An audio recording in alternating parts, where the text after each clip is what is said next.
Assalamualaikum warahmatullahi wabarakatuh. Perkenalkan, saya Risdayanti dengan NIM 230608501016. Prodi Pendidikan Antropologi, Fakultas Ilmu Sosial dan Hukum Angkatan 2023. Di sini saya akan menjelaskan mengenai teori Max Gluckman. Max Gluckman 1911 sampai 1975 adalah seorang antropolog sosial terkenal asal Afrika Selatan yang memainkan peran penting dalam pengembangan antropologi modern.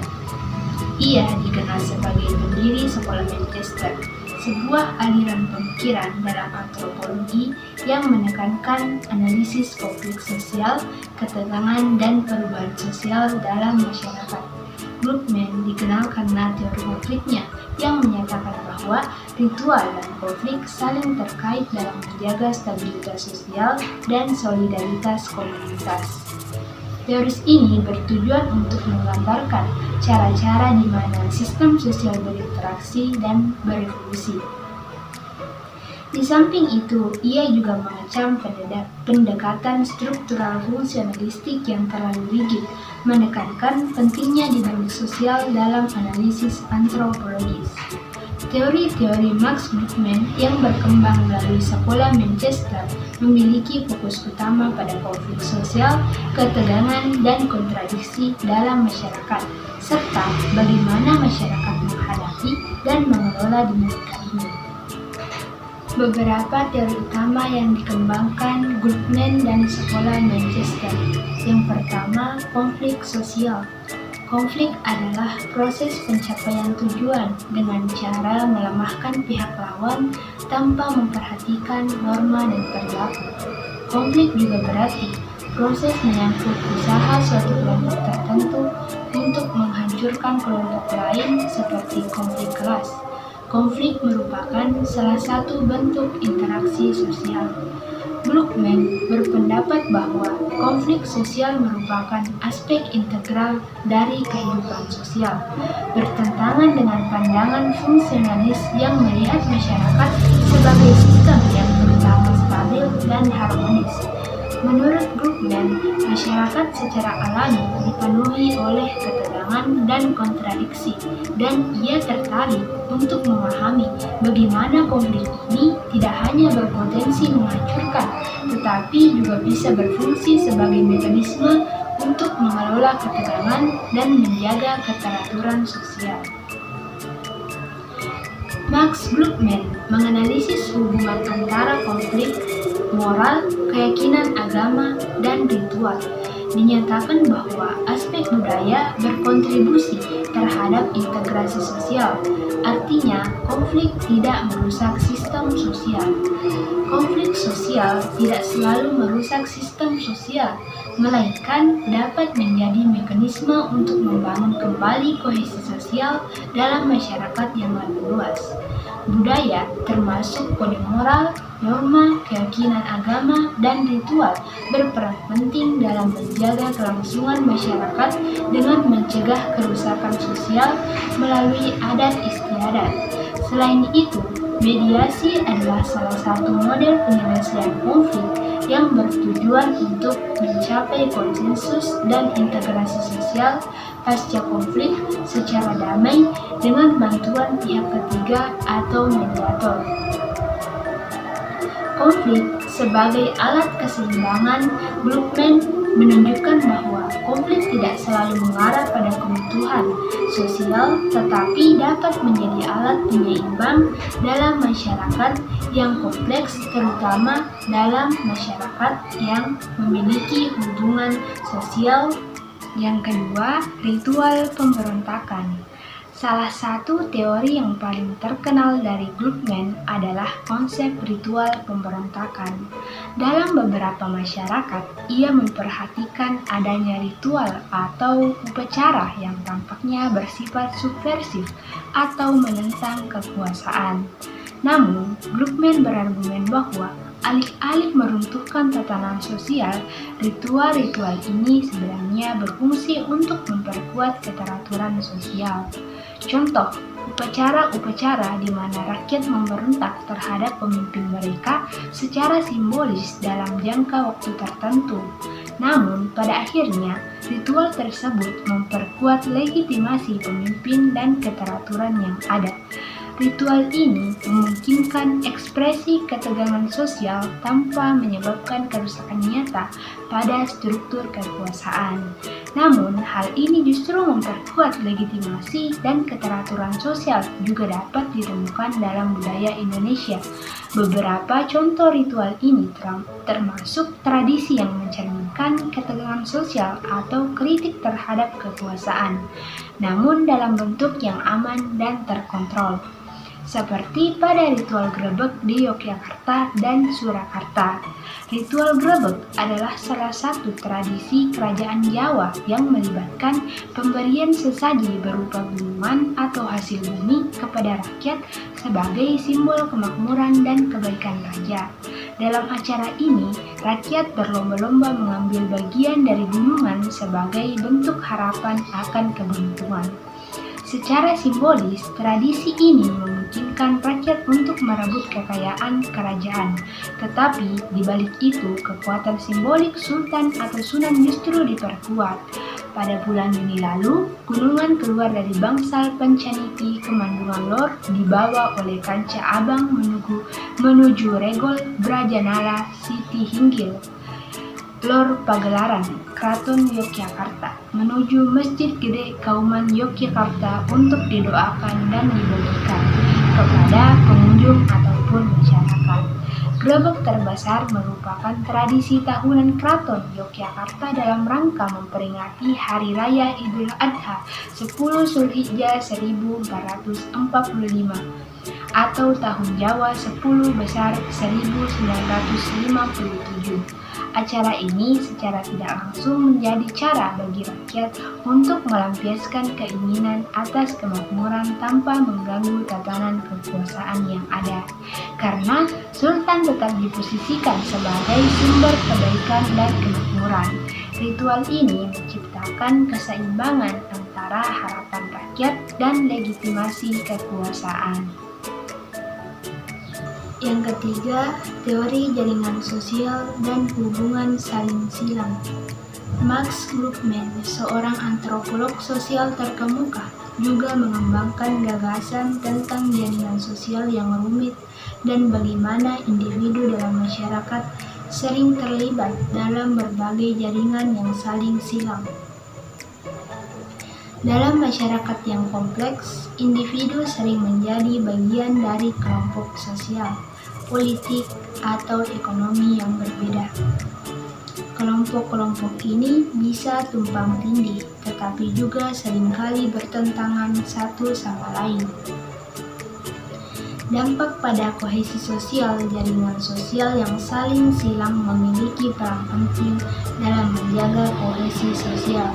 Meskipun ada potensi konflik di antara konflik-konflik tersebut, konsep ini mengusulkan bahwa ketika seseorang tergabung dalam berbagai jaringan, ketegangan atau konflik yang muncul di satu aspek kehidupan mungkin tidak menyebar atau mengarah pada perpecahan yang lebih luas, karena individu juga memiliki keterikatan di bidang yang lain yang lebih stabil. Sebagai contoh, seseorang mungkin terlibat dalam konflik politik dengan anggota masyarakat yang sama, tetapi memiliki hubungan bisnis atau sosial yang baik dengan mereka. Dalam kasus seperti ini, hubungan di bidang ekonomi atau sosial bisa bertindak sebagai stabilisator, menahan ketegangan di ranah politik agar tidak meluas dan mengganggu hubungan di seluruh masyarakat. Mekanisme penyeimbang. Relasi yang terbentuk dari jaringan yang beragam ini berfungsi sebagai mekanisme penyeimbang. Mereka mengurangi risiko eskalasi konflik menjadi lebih luas dan merusak kohesi sosial. Meskipun terdapat perbedaan pandangan atau kepentingan di satu bidang, keterlibatan dalam jaringan yang berbeda memungkinkan individu untuk tetap terhubung dan mempertahankan kesatuan sosial. Implikasi bagi masyarakat modern. Dalam konteks masyarakat modern yang semakin pluralistik, konsep jaringan yang saling silang ini menjadi relevan untuk memahami bagaimana masyarakat dapat tetap kohesif di tengah keberagaman dan perbedaan. Kemampuan individu untuk mengelola berbagai identitas dan keterlibatan dalam kelompok yang berbeda memberikan landasan bagi terciptanya toleransi dan kerjasama meskipun terdapat potensi konflik. Yang keempat, pendekatan studi kasus. Sekolah Manchester dikenal dengan pendekatannya yang disebut analisis situasional, berbeda dari pendekatan struktural fungsional yang fokus pada aturan dan norma yang mapan. Gluckman dan para pengikutnya lebih tertarik untuk melihat bagaimana orang berperilaku dalam situasi spesifik. Contohnya, studi kasus seperti sengketa, hukum, upacara adat, atau konflik lokal digunakan untuk mengungkap dinamika sosial yang lebih luas. Melalui analisis situasional, Gluckman meneliti aksi individu dalam konteks sosial tertentu yang seringkali melibatkan konflik dan negosiasi sebagai cara untuk memahami struktur sosial yang lebih luas. Dalam konteks Indonesia, pendekatan Max Gluckman yang menekankan pada analisis situasional dan konflik sebagai cara memahami dinamika sosial juga dapat diterapkan untuk memahami berbagai studi kasus lokal, seperti pada sengketa tanah di Bali. Di Bali sering terjadi sengketa tanah antara komunitas adat dengan pemerintah atau pihak swasta yang melibatkan perbedaan interpretasi antara hukum adat dan hukum negara. Sebagai contoh, ketika tanah adat, tanah pura atau subak diambil alih oleh pihak swasta untuk pembangunan hotel atau resort, konflik antara masyarakat adat dan investor sering muncul. Dalam kasus ini, Gluckman akan melihat konflik ini tidak hanya sebagai masalah legal semata, tetapi sebagai refleksi dari ketegangan sosial yang lebih luas antara tradisi adat dan modernitas, serta antara kepentingan ekonomi dan pelestarian budaya. Konflik tanah ini seringkali melibatkan negosiasi antara para adat, bendesa adat, dan otoritas hukum formal. Meskipun konflik tersebut dapat tampak destruktif, mereka juga berfungsi untuk mempertegas batas-batas otoritas dan identitas lokal, sehingga memungkinkan penyesuaian dalam struktur sosial di tengah perubahan ekonomi. Yang kelima, kolonialisme dan hukum. Gluckman mengkaji secara mendalam pengaruh kolonialisme terhadap masyarakat tradisional, terutama di Afrika. Ia meneliti bagaimana struktur hukum kolonial berinteraksi dengan hukum adat lokal, menciptakan konflik, namun juga mekanisme penyelesaian sengketa yang unik. Hukum dan konflik. Dalam banyak karya Gluckman, ia menunjukkan bagaimana sistem hukum berperan dalam manajemen konflik di masyarakat kolonial, di mana hukum kolonial seringkali berusaha mendominasi, tetapi hukum adat terus hidup berdampingan dan bahkan digunakan oleh masyarakat sebagai alat untuk menavigasi realitas kolonial. Pendekatan Gluckman terhadap hukum dan kolonialisme. Yang pertama, pluralisme hukum. Gluckman menekankan pentingnya memahami pluralisme hukum, yaitu keberadaan berbagai sistem hukum yang beroperasi dalam satu masyarakat. Yang kedua, hukum sebagai proses sosial. Gluckman berargumen bahwa hukum bukanlah entitas statis, melainkan proses sosial yang terus berkembang. Ia menganalisis bagaimana konflik sosial dan mekanisme penyelesaian sengketa berfungsi dalam konteks masyarakat tradisional, serta bagaimana praktik-praktik ini dapat terpengaruh oleh struktur kekuasaan kolonial. Yang ketiga, kritik terhadap pendekatan. Dalam debat dengan Paul Bohan, Gluckman mengkritik pendekatan yang terlalu tergantung pada kategori hukum Anglo-Amerika untuk menganalisis masyarakat non-Barat. Yang terakhir, perubahan sosial dan adaptasi. Brookman melihat perubahan sosial sebagai hasil dari interaksi antara konflik dan konsensus. Ketika ada ketegangan dalam masyarakat, hal tersebut memicu penyesuaian atau adaptasi. Konflik dalam perspektifnya bukan sekedar gejala diffusi, tetapi juga proses kreatif yang bisa memunculkan solusi baru dan bentuk kohesi baru dalam masyarakat. Salah satu studi paling terkenal Brookman adalah tentang masyarakat Zulu di Afrika Selatan. Dalam konteks ini, ia mengamati bagaimana komunitas Zulu beradaptasi dengan perubahan yang dibawa oleh kolonialisme dan kekuatan eksternal lainnya. Brookman menunjukkan bahwa meskipun terjadi perubahan besar dalam struktur politik dan ekonomi, masyarakat Zulu menggunakan jaringan sosial dan budaya mereka yang ada untuk mengelola perubahan ini dan menyesuaikan diri dengan kondisi baru. Mereka tidak hanya bertahan, tetapi juga merekonstruksi hubungan sosial untuk beradaptasi dengan dunia yang berubah. Sebagai kesimpulan, Max Brookman, pendiri sekolah Manchester, menekankan pentingnya analisis konflik sosial dalam memahami masyarakat.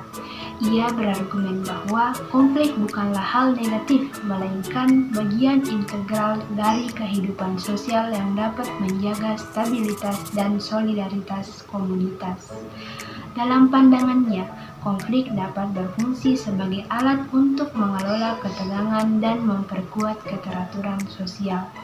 Salah satu kontribusi penting Brookman adalah teori konflik sosial, di mana ia menunjukkan bahwa ketegangan dalam masyarakat tidak hanya merusak tetapi juga dapat membangun kembali kohesi sosial.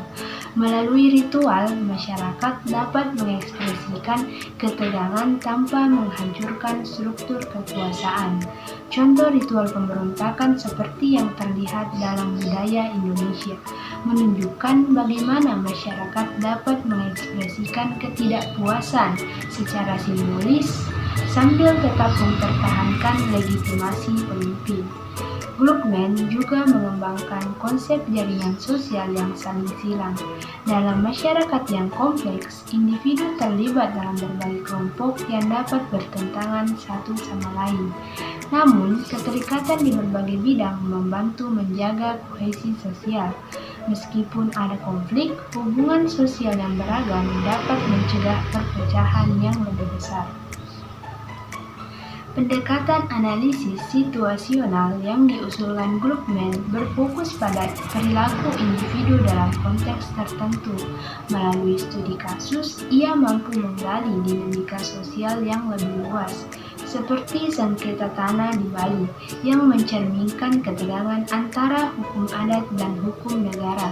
Dalam hal ini, konflik berfungsi untuk mempertegas batas-batas identitas dan otoritas lokal. Brookman juga mengkaji dampak kolonialisme terhadap struktur sosial dan hukum, menekankan pluralisme hukum dan interaksi antara hukum kolonial dan adat. Ia berargumen bahwa hukum bukanlah entitas statis, melainkan proses sosial yang terus berkembang, dipengaruhi oleh konflik dan negosiasi. Akhirnya, Brookman melihat perubahan sosial sebagai hasil interaksi antara konflik dan konsensus. Dalam konteks masyarakat Zulu, ia menunjukkan bagaimana komunitas dapat beradaptasi dengan perubahan melalui jaringan sosial yang ada, menciptakan solusi baru di tengah ketegangan. Secara keseluruhan, teori Max Brookman memberikan wawasan mendalam tentang bagaimana konflik, ritual, dan jaringan sosial berkontribusi pada dinamika sosial. Pendekatannya yang inovatif mengajak kita untuk melihat konflik bukan hanya sebagai ancaman, tetapi sebagai bagian dari proses sosial yang kompleks dan dinamis. Demikian penjelasan dari saya mengenai teori dari Max Brookman. Lebih dan kurangnya mohon dimaafkan. Wassalamualaikum warahmatullahi wabarakatuh.